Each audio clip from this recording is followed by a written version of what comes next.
Bom dia, gente. Muito bom estar aqui. A gente ama o corpo de Cristo, porque é o corpo de Cristo, a igreja. Mas, de maneira especial, esse local que a gente tem amigos queridos, Roberto, um irmão querido. A gente fica muito feliz de poder estar juntos aqui. E ele falou bem, quando a gente é convidado para pregar em um local, a gente leva uma mensagem que a gente já está pensando, orando. Mas às vezes a gente é convidado para o local para falar num tema que já está sendo falado. E pior, com ele pregando, que é uma bênção. Eu aprendo com ele. E agora tenho que pregar aqui junto com vocês. Gente, uma alegria. Queria que a gente abrisse a Bíblia em Tiago. Vamos continuar aqui. Tiago 2. Eu vou ler do verso 14 ao verso 17. A gente continua nesse tema, um guia prático para a fé real. Tiago 2. Vou ler do verso 14 até o verso 17.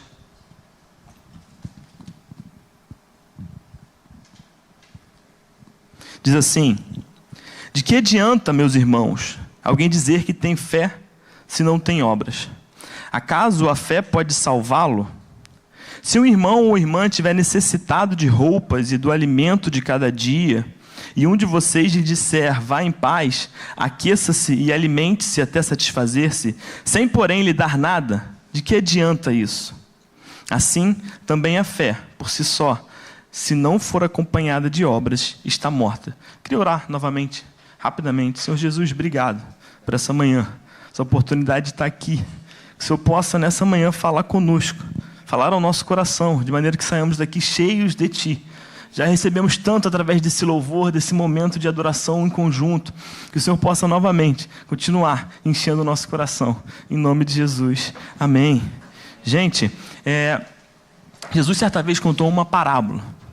A parábola muito conhecida. A parábola do bom samaritano. A parábola dizia que um perito da lei chamou Jesus e perguntou algo para ele. E disse, mestre, você conhece essa parábola, o que eu posso fazer para herdar a vida eterna? Aí Jesus foi e trouxe para ele a pergunta de novo. O que está escrito? Como é que você vê? Como é que você entende a lei?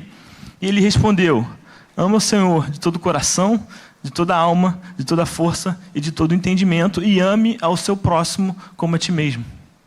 E o cara não se satisfez com aquilo ali e perguntou para Jesus novamente, quem é o meu próximo? E Jesus foi e contou a história. Descia de Jerusalém para Jericó, uma pessoa, um homem, que foi assaltado, espancado e largado quase morto. Passando por ele, na mesma estrada, um sacerdote o olhou, passou de lado, foi embora. Passando por ele, vendo-o quase morto, um levita olhou e foi embora. E passando um samaritano, cuidou dele, se aproximou, tratou as feridas, levou ele para a hospedaria, cuidou, amou a ele. Jesus perguntou para ele, para o perito da lei, quem que é o próximo nessa parábola aí? E ele falou, aquele que teve misericórdia. Tanto Jesus, meus irmãos, quanto Tiago, nessa carta, que é uma carta prática, quer mostrar para a gente de maneira muito prática aquilo que a gente deve viver e como a gente deve viver, mostra para a gente como que a gente deve expressar a nossa fé de maneira prática. Tanto Jesus quanto Tiago, meu irmão de Jesus, mostram que muitas vezes não basta ter ou dizer que tem fé. O sacerdote, na teoria, sabia tudo. O levita também, e o perito da lei também. Mas aquele que eles mais desprezavam foi aquele que expressou de maneira mais amorosa a fé e o amor. A gente tem no nosso meio, de maneira muito larga, talvez você já tenha ouvido falar e conhecida, um modo de se achegar a Cristo, um modo de se achegar a Jesus. Talvez vocês tenham ouvido falar, ou talvez até você já tenha feito isso e tenha de fato continuado a servir Jesus, que é a grande e famosa oração do pecador. Você já ouviu falar dela? Você tem um apelo, a pessoa vai na frente e fala que quer aceitar Jesus. E muita gente, de fato, a partir daquele momento, tem a vida transformada.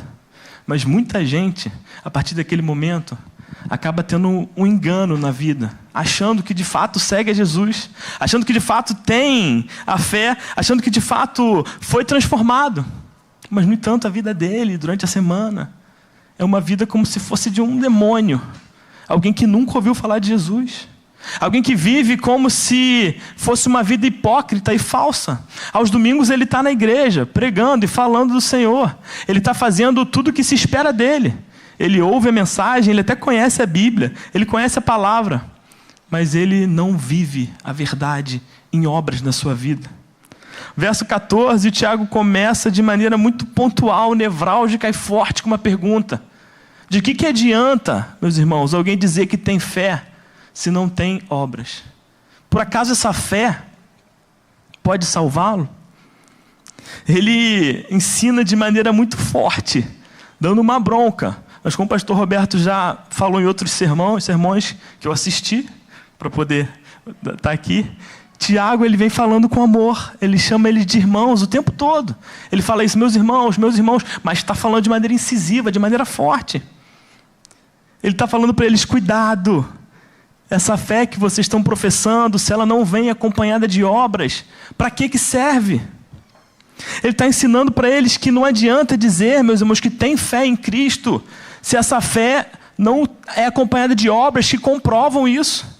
Ele está ensinando que não adianta dizer ter nascido de novo, se as atitudes diárias não demonstram isso. Que não adianta ter orado a oração do pecador, ido lá na frente no apelo e ser contado como alguém que conheceu a Jesus, se na vida diária não mudar a mente, não mudar as atitudes. Não adianta dizer que crê que Jesus Cristo é o Senhor e Salvador da sua vida e ser a mesma pessoa no seu trabalho. Ser o mesmo marido, a mesma esposa, o mesmo pai. Não mudar em nada.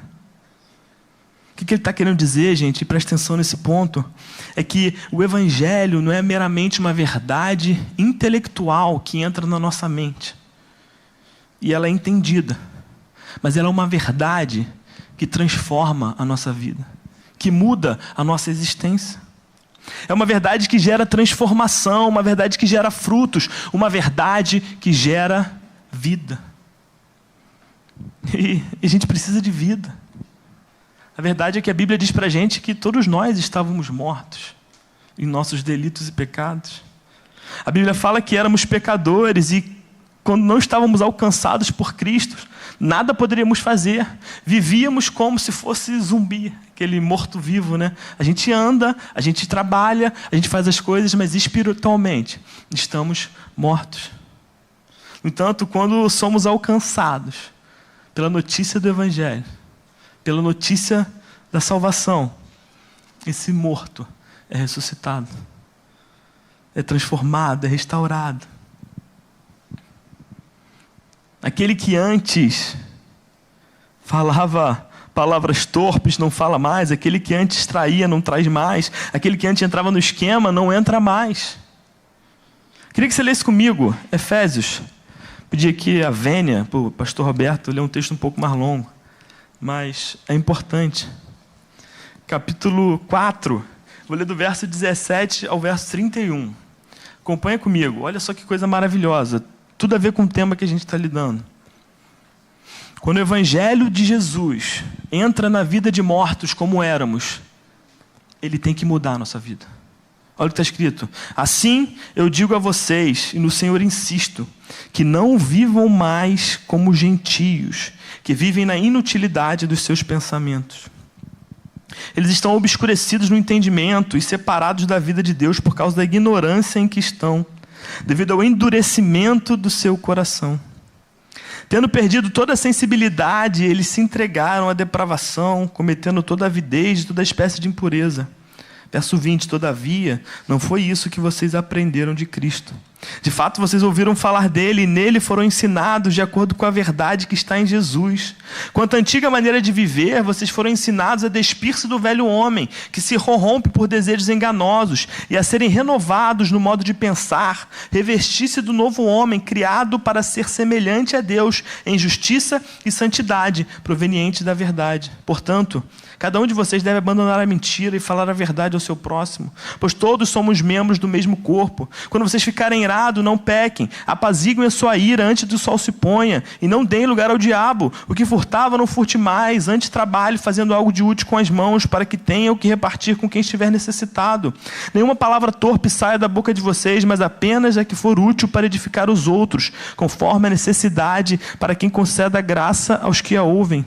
Não entristeçam o Espírito Santo de Deus, com o qual vocês foram selados para o dia da redenção. Livre-se de toda amargura, indignação e ira, gritaria e calúnia, bem como toda maldade. Sejam bondosos e compassivos uns para com os outros, perdoando-se mutuamente, assim como Deus os perdoou em Cristo. Irmão, quando a verdade do Evangelho ela entra na nossa mente, no nosso coração, a nossa vida tem que mudar. A gente tem que viver diferente. Entenda, a gente não vive diferente para que as pessoas olhando para a gente vejam a diferença e acharem que a gente é crente. A gente vive diferente porque, de fato, sofremos uma transformação na mente. Aquilo ali é inevitável. É inevitável você olhar para o próximo e ter uma atitude de amor, porque aquilo ali move no seu coração, porque é o Espírito Santo dentro de você, movendo a sua vida. Aquele que vivia morto, quando é alcançado por Cristo, ressuscita e tem vida real. E isso, meu irmão, minha irmã, é demonstrável.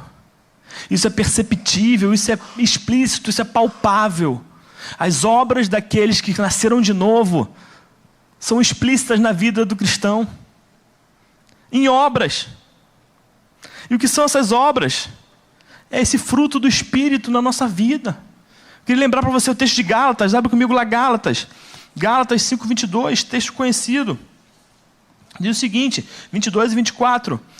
Mas o fruto do Espírito é amor, alegria, paz, paciência, amabilidade, bondade, fidelidade, mansidão e domínio próprio. Contra essas coisas não há lei. Os que pertencem a Cristo Jesus crucificaram a carne com suas paixões e os seus desejos. Até o 24, né? Isso. Quando conhecemos ao Senhor Jesus, e a verdade do Evangelho não entra na nossa mente de maneira meramente intelectual, a gente produz fruto. A gente produz obras de vida. É uma fé viva. As nossas obras, meus irmãos, demonstram a nossa fé.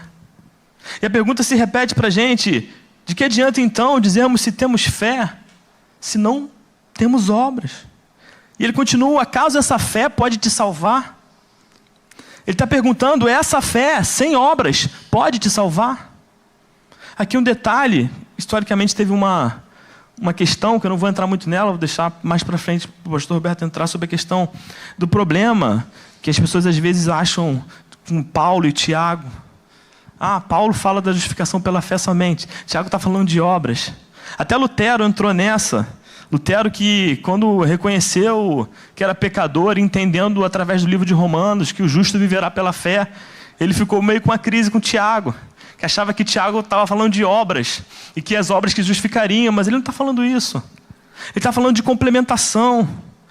É claro que não tem nenhuma contradição entre Paulo e Tiago. Continuamos sendo justificados somente pela fé. Nada que você e eu possa fazer para poder alcançar a salvação em Jesus. No entanto, essa fé que nos justifica, ela gera obras na nossa vida. A gente não é salvo pelo que a gente faz, mas quando a gente coloca a confiança em Jesus. Mas é claro que quando a gente entende o Evangelho, a gente começa a trabalhar para o Senhor e fazer obras. Quando a gente entende a boa notícia que Deus Todo-Poderoso criou o mundo, criou o homem, e esse homem, no entanto, pecou, desobedeceu ao Senhor. Deus foi e mandou o seu próprio Filho para se sacrificar em nosso lugar e nos dar vida. Quando a gente entende essa verdade, isso tem que gerar em nós, meus irmãos, o desejo de fazer boas obras.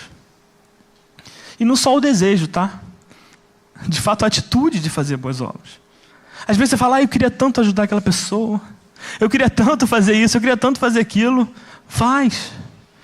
Eu às vezes mando umas mensagens para as pessoas para perguntar alguma coisa. Falo: eu gostaria que você, eu queria que você, eu estou mudando isso. Eu falo: eu quero, eu gosto, eu preciso. A gente precisa tomar uma atitude. A gente às vezes olha as tantas coisas que precisam ser feitas, e muitas vezes a gente, poxa, vou orar para essa pessoa. Uma bênção, ore, é necessário. Mas a gente precisa mais do que isso. A gente precisa realizar boas obras. E é isso para que a gente foi criado, gente. Olha só, de novo, Efésios 2, 8. De 8 a 10. Efésios capítulo 2, verso 8 a 10. Olha o que diz. Pois vocês são salvos pela graça, por meio da fé. Isso não vem de vocês, é dom de Deus. Aqui, enfático, não por obras, para que ninguém se glorie. Porque somos criação de Deus, realizada em Cristo Jesus, para fazermos boas obras, as quais Deus preparou antes para nós as praticarmos. Quando alguém diz que tem fé, mas não tem uma vida que demonstra essa fé com obras, acaso essa fé pode salvá-la? De fato, ele entendeu o Evangelho? Não. Por quê? Porque essa fé não é uma fé salvadora. A fé salvadora, ela é necessariamente acompanhada de obras. E olha só, é fé mais obras. Não é só fé para poder entender o Evangelho e viver o Evangelho, e nem só obras. Porque tem muita gente também que faz muita obra melhor do que a gente. Esses dias chegou uma mission trip lá na igreja, a gente tinha 14 gringos. Me esforcei muito, ficar falando inglês lá com esses gringos aí, um desafio, mas foi uma benção. A gente foi na Cracolândia, aqui em Del Castilho, na Maria da Graça ali. E ali a gente, olhando para tudo aquilo ali, a gente orou por eles, a gente intercedeu por eles, a gente se colocou em oração e colocou o coração junto com eles. E às vezes eu fiquei pensando assim, cara, será que de fato esse pessoal tem solução? A gente orou, tinha uma moça lá da vertente da oração do pecador, aí botou os cracudos na fila e todo mundo, levanta a mão, fala que eu aceito Jesus, eu aceito Jesus. Amém. A gente está fazendo um trabalho que a gente não está fazendo. Eles estão fazendo um trabalho maravilhoso ali. Mas muitas vezes, quando eu olho para algumas obras, tem gente que não tem fé e faz obras melhores do que a gente. A fé é algo que você não pode se dar. É o Senhor que te dá um presente. Mas ela tem que vir acompanhada de obras. Muitas vezes a gente tem muitas obras, mas não tem nenhuma fé. Muitas vezes a gente acha que tem fé, mas não tem obras. Meu irmão, um teste, e aí a pergunta de Tiago para a gente é essa. Essa fé que você tem, testa ela aí. Ela está com obras? Ela está fazendo obras? Você tem que olhar para a sua própria vida. Será? Senão, a gente precisa melhorar essa fé aí. Porque às vezes a pessoa é até salva, não estou falando de salvação aqui não. Mas às vezes ela está vivendo uma vida tão corrida que ela não está se dedicando àquilo que Deus está chamando ela para fazer. Quem sou eu para dizer se alguém é salvo ou não? Não posso dizer isso. Fulano não faz obras, então ele não é salvo. A gente não pode dizer isso. Agora, que é um testemunho de fé, as obras são. A Bíblia diz isso para a gente.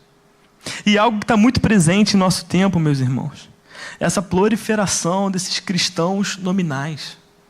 A gente está na moda, né? Ser evangélico está na moda. Todo mundo é evangélico, cantor, ator, geral, virou crente. Só que, às vezes eu vou nos lugares, lá perto de casa mesmo, a gente tem a cidade de São Gonçalo, que é do lado da nossa, tem muita igreja. Aqui, na principal, tem muita igreja. Lá em Niterói tem muita igreja. Onde a gente vai, tem muita igreja. Mas muitas vezes a gente olha para aquela concentração de igrejas e muitas vezes a gente não vê a transformação do ambiente. Todo mundo falando de Jesus, pregando o evangelho, vivendo para o Senhor. Mas não tem mudança. Muita gente diz que é crente, mas quer tirar algumas partes da Bíblia. Eu estava vendo outro dia, no Pedro Bial estava entrevistando uma cantora, aquela... Como é que é? Priscila Alcântara. Aí ela falou, todo mundo assim, Priscila Alcântara, é mesmo. Ela falou, não, ele perguntou, você continua sendo evangélica? Ela sou evangélica protestante, mas eu vivo da maneira que eu acho. Tem muita coisa que as pessoas dizem que é verdade, mas que da Bíblia, mas eu não acredito. E eu vivo da maneira que a Bíblia me diz que eu acho que é melhor. Você escolhe aquilo que na Bíblia é melhor para você e você cumpre. O que não é, você não cumpre. E a gente tem muita gente hoje vivendo assim. Vivendo um evangelho. Eu estava vindo agora de carro, Camila, e estava tocando uma música. Cara, a música é assim, você vai acontecer, você vai vencer, você vai alcançar, você vai prosperar, você vai... É só você. Você. E a gente está vivendo uma proliferação do evangelho de pessoas que aceitaram Jesus numa igreja, fizeram uma oração do pecador, mas a vida delas, elas vivem do jeito que elas querem. E a gente tem um problema moderno sobre isso. As pessoas querem agradar a si mesmas, a si próprias. Elas buscam a própria felicidade, o que fazem delas felizes. E se o evangelho não está alcançando aquilo, elas vão adaptar. Não, isso aqui eu não faço não, porque é exigir demais, né? Eu faço outra coisa. Mas eu amo a Jesus, mas do meu jeito. Pode ter ouvido alguém já falar isso. Eu amo o Senhor do meu jeito. Ele me entende. Ele entende o que eu faço. Ele me ama do jeito que eu sou. Ele não quer que eu mude a minha vida para poder me adaptar a Ele. Isso é uma violação da minha intimidade. Olha só que loucura. E é isso que a gente vive. E as pessoas até vão ao culto todos os domingos. Nem todos. Eu estou lá na igreja e tenho percebido uma parada dessa. Que as pessoas vão, às vezes, o culto uma vez por mês só, já está bom. Ela bateu um ponto lá, o lado religioso dela. Fui lá, mas não vai mais domingo. Não se reúne no pequeno grupo, não participa de nada. Ela até conhece passagem bíblica de cor, um monte de texto. Se você falar, eu fui na Cracolândia mesmo que eu estava, a gente começou a cantar uma música, aí estavam os traficantes na mesa lá, uma mesão assim de droga, eles sentavam com a mão na cintura, cantando música, filho, cantando a música cristã, tudo filho de crente. Recebe, faz uma oração para mim, pastor, pô, tira a arma, bota aqui, olha aí, para estar tudo certo aqui, para a polícia não vir pegar a gente. Doideira, respeitam, entendem. Aí a gente atravessou a linha do trem, aí na linha do trem a gente começou a cantar louvor, aí começou a aparecer aqueles, igual zumbi mesmo, umas caveiras, coitados, os caras magros, cantando as músicas, Jesus vem nesse lugar. Eu fiquei impressionado. Muitas vezes as pessoas conhecem, falam da Bíblia de cor, até não falam palavrão, não roubam, mas vivem uma vida em si mesmos. Vivem uma vida para o seu próprio deleite. Tudo que eles ganham, de toda a capacidade que Deus deu para elas, intelectual, de trabalhar, de produzir riqueza, de ser comunicativo, ela não usa para o bem do próximo, não. Ela usa para si mesma. O que eu posso fazer com isso aqui para eu ganhar mais dinheiro, para poder ter mais coisas? Para eu poder viajar mais, para eu poder comprar mais, para eu poder consumir mais. É um padrão que remonta lá a uma filosofia velha, grega, dos epicuristas, que querem somente prazer e felicidade. E a gente volta sempre numa coisa velha, que já foi combatida, mas a gente volta para o nosso deleite, para o nosso prazer. E a gente tem falado muito sobre essa crise da identidade e dessa personalidade, e fala-se do self, que a gente precisa satisfazer o nosso coração. Eu trouxe uma frase de um filósofo, que até aprendi a conhecer com o Roberto, o Lipovetsky. Olha só o que a frase diz. Toda a vida das sociedades superdesenvolvidas se apresenta como uma imensa acumulação dos signos de prazer e da felicidade. Por toda parte se erguem as catedrais dedicadas aos objetos e aos lazeres. Por toda parte ressoam hinos ao maior bem-estar. Tudo se vende em promessa de volúpia. Tudo se oferece como de primeira qualidade, com de música ambiente, difundindo o imaginário de terra da abundância. Nesse jardim de delícias, o bem-estar tornou-se Deus. O consumo, seu templo, o corpo, seu livro sagrado. É uma sociedade que a gente vive que só olha para o próprio umbigo. A gente vê na internet diversos experimentos sociais, que é doideira, não sei se aquilo é verdade, mas se for, pessoas às vezes com dificuldade, o cara na cadeira de roda, querendo descer uma escada, passam 500 pessoas e nem olham. Dane-se. Aí passa alguém que olha e ajuda. Um cara passando frio, fome, passando mal, sangrando, passa todo mundo em volta, ninguém olha. Nós somos meus irmãos, que deveríamos ser contra essa cultura. Historicamente, os cristãos sempre foram aqueles que ajudavam, que paravam, que abraçavam, que davam carona, que se cotizavam, que doavam. Hoje a gente, infelizmente, é muito mal visto. Eu tenho, como eu sou advogado, o Roberto falou, eu tenho empresas que os caras não querem nem contratar crente. Porque crente é pior que não é crente.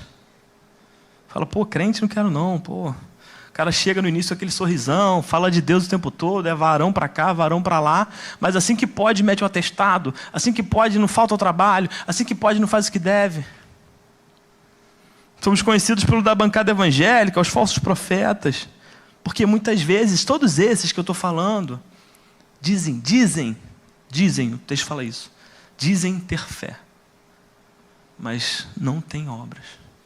As obras não acompanham a vida. E gera um péssimo testemunho. Ah, eu sou crente. Pô, você é crente? Muito tempo atrás eu ouvi essa. Fiquei, não sei se era bom ou se era ruim. Eu acho que era ruim na época. Pô, Café, você é crente? Não acredito. Então não sei se é porque ele achou que crente era muito chato, eu sou um cara legal, né? Brincando. Ou porque realmente não estava dando bom testemunho. Por isso que Tiago, meus irmãos, dá um exemplo prático para a gente. E ele continua, do que adianta ver um irmão em necessidade? E aí ele exemplifica com algo muito extremo, para fazer o ponto dele. Algo básico, necessidade de roupa e de alimento. De que adianta você ver um irmão que vem a você em necessidade de roupa e de alimento, sem algo para vestir, sem nada para comer, e você falar para ele, irmão, Deus vai prover. Irmão, olha só, eu vou orar por você. O Senhor vai mandar alimento para você. Pode deixar que alguém vai doar uma roupa para você, eu vou falar com fulano, ciclano, mas não faz nada. Aí eu vi o testemunho de um cara dando testemunho da avó dele, que chegou uma senhora pedindo uma roupa na casa dela e ela não tinha roupa, uma senhora analfabeta do interior. Ela tirou o vestido do corpo dela e deu para a mulher. Impensável, né? Porque a gente não tem pensado no próximo como deveria. Tiago fala isso para a gente, que essa pessoa que diz que vai orar, que vai pensar, que vai falar com o ciclano, que vai acontecer, diz ter fé, mas não tem obras, não se dedica ao próximo, não olha para quem está necessitado. E a pergunta dele tem a mesma resposta. De que adianta? Nada. A resposta é, não adianta nada. Não adianta eu dizer que eu tenho fé se eu não consigo suprir a necessidade mais básica de uma pessoa que chega até mim. Que fé é essa que a pessoa diz que tem, que não enxerga a necessidade, que não se comove, que não tem compaixão, que não tem piedade? É uma fé que não é vinda do exemplo de Cristo, que essa pessoa diz que serve. Olha só o que diz a Bíblia aqui, ó, Mateus, abre lá comigo, Mateus 14. Nosso exemplo, meus irmãos, é o Senhor Jesus. E a gente muitas vezes não olha para Ele. Mateus 14, 14 e 16, naquele texto clássico da multiplicação de pães. 14 e 16. Quando Jesus saiu do barco e viu tão grande multidão, teve compaixão deles, curou os seus doentes. Ao cair da tarde, os discípulos aproximaram-se dele e disseram, este é um lugar deserto e já está ficando tarde. Mande embora a multidão para que possam ir aos povoados comprar comida. Os discípulos é desse que eu falei aqui, nessa hora eles foram dessa forma. Pô, manda eles comprarem, deixa eles irem embora para comprar alguma coisa. Aí Jesus respondeu, eles não precisam ir, dê-lhe vocês algo para comer. É claro que a gente tem aqui Jesus já preparando, porque ele ia fazer um milagre. Mas ele está mostrando para a gente que ele teve compaixão da multidão e resolveu alimentar a multidão. Ah, mas eu não tenho, exemplo aqui, eu não tenho, meu irmão. Deus vai multiplicar. Muitas vezes a gente deixa de fazer porque a gente deixa de ter meios. Mas se a gente não tem meios e faz, isso demonstra a nossa fé naquele que pode fazer. Se eu não tenho meios, eu vou fazer com o que eu tenho. Não é suficiente, pode faltar para mim. Deus vai ser suficiente. Irmão, quando a gente faz alguma coisa que a gente tem de sobra, que fé que você tem nisso aí? Ah, eu vou fazer, mas está aqui, estou sobrando, vou ajudar aqui um irmão que está precisando, não me faz falta nenhuma essa grana. Vou dar. Mas aí chega um irmão para você precisando, e você está com aquele dinheiro contado, e Deus falando com você que a pessoa está lá na sua frente, meu irmão, Deus vai suprir as suas necessidades, você vai poder abençoar o irmão. Jesus ensina que quando vemos alguém em necessidade, temos que ter compaixão, piedade, amor. E não só porque a gente sabe que deve fazer, como eu disse, muita gente sabe que deve fazer, muita gente faz, mas porque a fé transformou o nosso coração. E aquilo surge, sai do nosso interior, inevitavelmente. Eu não consigo deixar de fazer o bem ao próximo, porque aquilo está dentro de mim. E não foi isso exatamente o que Deus fez por mim e por você, meu irmão. Deus vendo que a gente não podia sair da nossa situação, que nós estávamos mortos em nossas transgressões e não podíamos alcançá-lo, Ele nos amou. Nos amou de tal maneira que fez a única coisa que podia ser feita, entregou o próprio Filho no meu e no seu lugar, aquele que crê, para que viva. Nós não somos salvos pela nossa obra, mas fomos salvos pela obra de Cristo em nosso favor. Cristo se entregou por nós. Ele morreu a nossa morte para nos dar a sua vida. Ele, sendo rico em misericórdia, nos amou. Fomos salvos por essa graça. Um amor, meus irmãos, em direção a quem não podia dar nada. Um amor em direção a quem não era crente, a quem não conhecia o Senhor.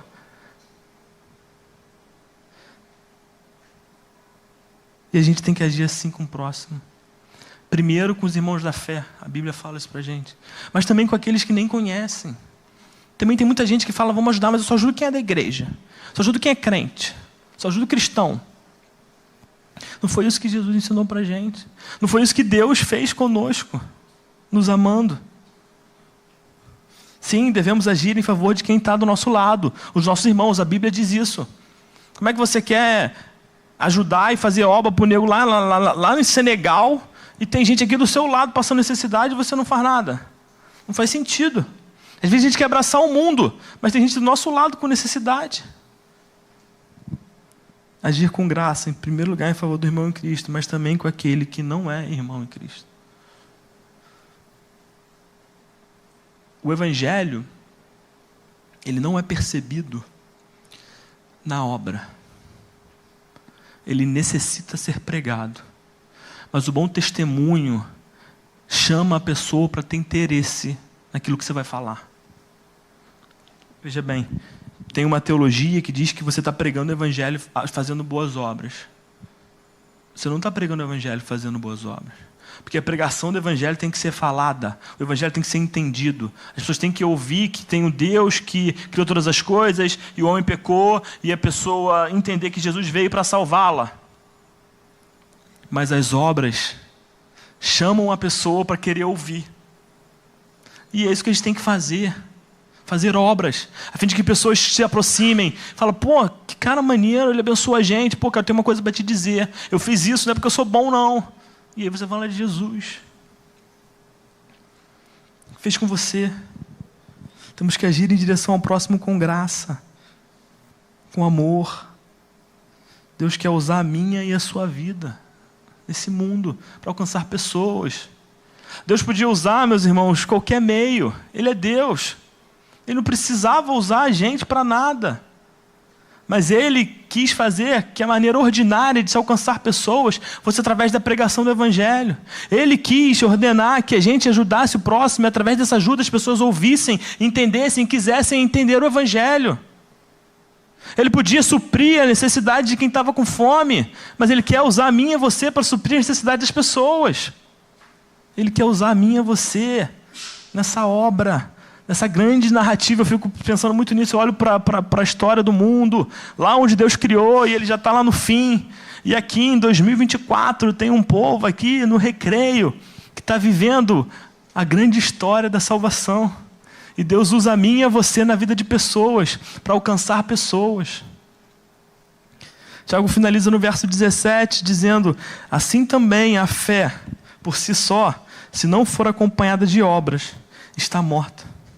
O que ele diz nesse pequeno raciocínio? Se você acha que foi salvo, se você acha que é de Cristo, se você acha que teu nome está escrito no livro da vida, mas as suas obras não demonstram em nada a salvação, sua fé pode estar morta. E por isso que eu falei que Tiago é, irmão, forte. Dá um soco no estômago. Porque ao olhar a nossa vida, a gente vai identificar isso. Será que a nossa fé é morta ou é viva? E o que é fé viva? A fé viva, meu irmão, é o que ele acabou de falar, é a fé acompanhada de obras. É a fé que é vista, é a fé que ama, é a fé que acolhe, é a fé que abraça, é a fé que nega a si mesmo. Sabe por quê? Porque ajudar o próximo é negar a si mesmo. Abrir mão do que você tem amealhado no seu trabalho árduo é negar a si mesmo. Abrir mão do seu tempo em ter que ir ao encontro de pessoas é negar a si mesmo.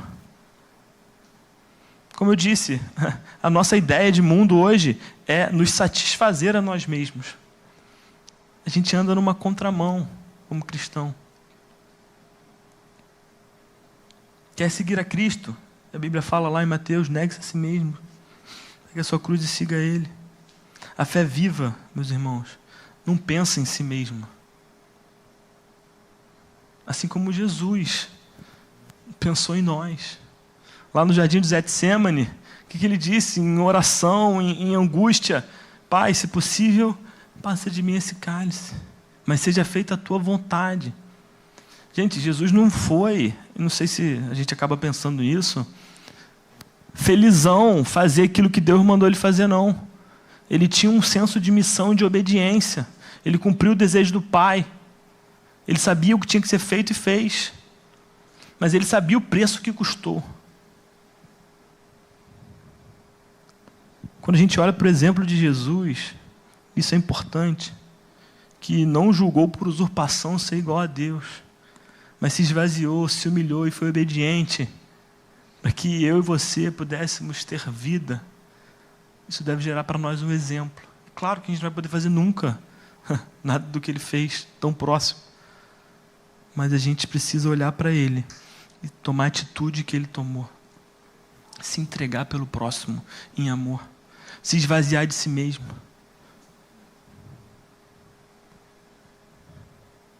Essa mensagem é meio pesada, né? O Roberto deu esse texto aí para mim, falou no meu coração. Fiquei olhando, falei, caramba, como é que está a minha vida nisso? Eu até conversei com o Camilo esses dias sobre isso. Falei, caramba, a gente às vezes vive tantas coisas, tem tantos sonhos, planos e projetos, e vírgula aqui. Você tem que ter sonhos, planos e projetos. Você pode fazer, pode progredir, você pode alcançar, pode viajar. Mas, cara, onde é que está o nosso coração nisso tudo? Será que tem espaço e tem tido espaço para obras em favor do próximo? Para obras na sua vida com relação à sociedade que você vive? Isso aí precisa estar na nossa mente o tempo todo. A gente precisa se reavaliar em todo momento. Essa mensagem é um alerta para o meu, para o seu coração, a fim de que a gente avalie a nossa vida e veja se de fato a nossa fé é viva. E se porventura alguém verificou que ela é morta, não tem desespero, porque a gente está diante do Deus que pode ressuscitar. A gente está diante do Deus que pode te alcançar. A gente está diante do Deus que pode trazer você do túmulo para a vida e vivificar a nossa fé. Jesus fala hoje, há tempo da gente consertar, há tempo da gente restaurar, há tempo da gente corrigir. Que o Senhor nos ajude a seguir esse exemplo. Que demonstremos nossa fé, meus irmãos, através de obras. Não porque isso vai somar a nossa salvação, mas justamente porque fomos salvos, nós demonstramos a fé que temos em Cristo. Amém? Vamos orar nessa manhã, agradecer a Deus. Jesus, obrigado. Obrigado pela Tua palavra. A Tua palavra nos tira da zona de conforto, nos mostra a verdade, esquadrinha o nosso coração e mostra o que devemos ser. E não para alcançar, justamente porque fomos alcançados. Obrigado, Senhor, porque o Senhor nos salvou. Obrigado, Jesus, pela salvação. Obrigado porque o Senhor se entregou por nós. E através da sua morte, nós que cremos, fomos presenteados com a vida. Pai, que essa fé que dizemos ter, se de fato ela é verdadeira em Ti, precisamos verificar se ela tem produzido boas obras, Senhor. Pai, em nome de Jesus, muitas vezes a gente vai pela cultura e pelo momento e pelo individualismo, Pai, que a gente possa, Pai, avaliar a nossa vida e ver se de fato estamos indo no caminho correto, como diz Davi. Nos corrija o caminho, Senhor. Nos ajuda, Senhor, a andar de acordo com a Tua verdade, Pai. Pai, não deixe a gente andar na direção da cultura, Pai. Que a gente seja, Pai, em nome de Jesus, aqueles que andam na direção do Senhor, Pai. Do caminho que o Senhor tem para nós, Deus. Mais uma vez, não para alcançar algo, mas porque fomos alcançados por Ti. Que possamos, Pai, em nome de Jesus, olhar a nossa vida e ver se temos produzido obra em favor de pessoas que necessitam, Pai. Nos ajuda a enxergar aqui nessa igreja, nesse local, onde estamos, nossos amigos e nossa comunidade, Pai. Se tem alguém necessitado, Pai, nos usa para isso, Pai. Mas que também possamos produzir obras, Senhor, de testemunho, obras, Senhor, de vida na família, Pai, obras, Senhor, de vida na família nuclear, na grande família, no trabalho, que possamos, de fato, produzir obras de salvação, obras de renovação, de metanoia, de transformação de mente, que a gente possa, Pai, em nome de Jesus, ser servos fiéis Teus, Pai, viver para a Tua glória.